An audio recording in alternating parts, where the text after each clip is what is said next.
తెలంగాణ నుంచి మీ పార్టీ పెను సవాలు ఎదుర్కొంటుంది.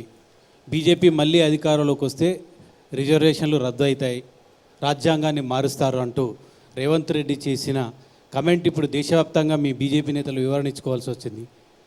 నిజంగా రద్దు చేస్తారా రిజర్వేషన్లు? నిజంగానే రాజ్యాంగాన్ని మార్చాలనుకుంటుందా బీజేపీ? రేవంత్ రెడ్డికి అర్ధరాత్రి కలబడ్డట్టుంది. అది ఎవ్వరు కూడా రిజర్వేషన్స్ రద్దు విషయంలో మా పార్టీ కానీ ఎక్కడ కూడా ప్రస్తావన రాలేదు.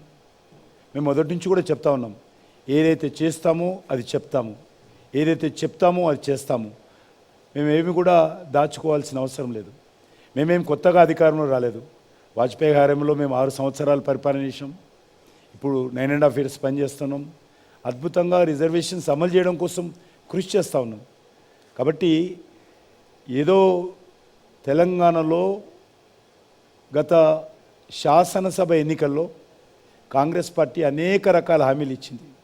100 రోజుల్లో 6 గ్యారెంటీలు అమలు చేస్తామని చెప్పింది.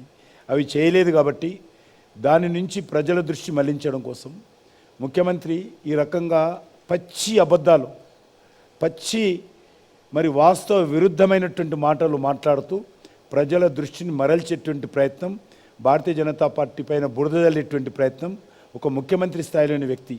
మేము కాదు అని చెప్పినాక ఒక ప్రధానమంత్రి అభ్యర్థి వచ్చి జైరాబాద్ సభలో నా కంఠంలో ప్రాణం ఉన్నంత వరకు రిజర్వేషన్స్ ఎవరు మార్చడానికి వీలేదు, నేను చివరి శ్వాస వరకు కూడా డాక్టర్ బాబాసాహెబ్ అంబేద్కర్ రాజ్యాంగాన్ని గౌరవించడం కోసమే కృషి చేస్తాను, పోరాటం చేస్తానని చెప్పిన తర్వాత కూడా వితండవాదం చేసిన వాళ్ళకు ఏమీ చెప్పలేము. తాను పట్టిన కుందేలకు 3 కాళ్ళంటే ఎవరేం చేయలేము. కానీ కొన్ని ఆధారాలను కూడా చూపించారు. గతంలో మోహన్ భగవత్ గారు ఆర్ఎస్ఎస్ చీఫ్ చేసిన కమెంట్ను కూడా ఆయన ప్రజల ముందుంచే ప్రయత్నం చేశారు. రాజ్యాంగాన్ని, రిజర్వేషన్ల అంశాన్ని పునఃపరిశీలించాలని విడుదల చేసిన ఒక గెజిట్ని కూడా ఆయన ముందుంచారు. దీనికి ఏం చెప్తారు? కొన్ని అంశాల విషయంలో అప్పుడు ఉన్నటువంటి పరిస్థితుల్లో జరిగింది. మోడీ గారు వచ్చిన తర్వాత ఎప్పుడు కూడా మేము 9.5 yearsలో దాని గురించి చర్చించడం లేదు. చర్చిస్తే చెప్తాము, చెప్పడానికి ఏముంది. రేవంత్ రెడ్డి యొక్క సర్టిఫికేట్ మాకు అవసరం లేదు.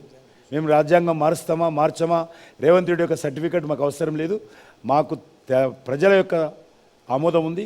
ఖచ్చితంగా రానున్న రోజుల్లో మేము ఈ యొక్క రాజ్యాంగాన్ని గౌరవిస్తాము, రిజర్వేషన్స్ సమర్థవంతంగా అమలు చేస్తాము. 75 సంవత్సరాల తర్వాత కూడా ఇంకా పూర్తి స్థాయిలో న్యాయం జరగలేదు. అందరికీ న్యాయం జరిగేంత వరకు, అందరికీ చివరి పంక్తిలో ఉన్నటువంటి చివరి వ్యక్తి వరకు కూడా ఈ యొక్క ప్రభుత్వ ఫలాలు అందే వరకు వాళ్ళందరికీ రిజర్వేషన్ అమలు జరగాలని స్పష్టంగా మా పార్టీ ఆలోచన చేస్తుంది. ఆ దిశలోనే మేము ముందుకు. అధికార ప్రతినిధి నిన్న మాట్లాడుతూ రాజ్యాంగ పీఠికలోని సెక్యులర్ అనే పదాన్ని ఖచ్చితంగా తీసేస్తామని కూడా చెప్తున్నారు. వారు అన్నది విషయం ఒకటి, అది కూడా ఇప్పుడు చెప్పాల్సిన అవసరం లేదు. కానీ గతంలో డాక్టర్ బాబాసాహెబ్ అంబేద్కర్ రూపకల్పన చేసినటువంటి రాజ్యాంగాన్ని కాంగ్రెస్ పార్టీ మార్చిందని చెప్పాడు. కాబట్టి అంబేద్కర్ గారు ఏ రకంగా ఉండేనో దాన్ని పెట్టాల్సినటువంటి అవసరం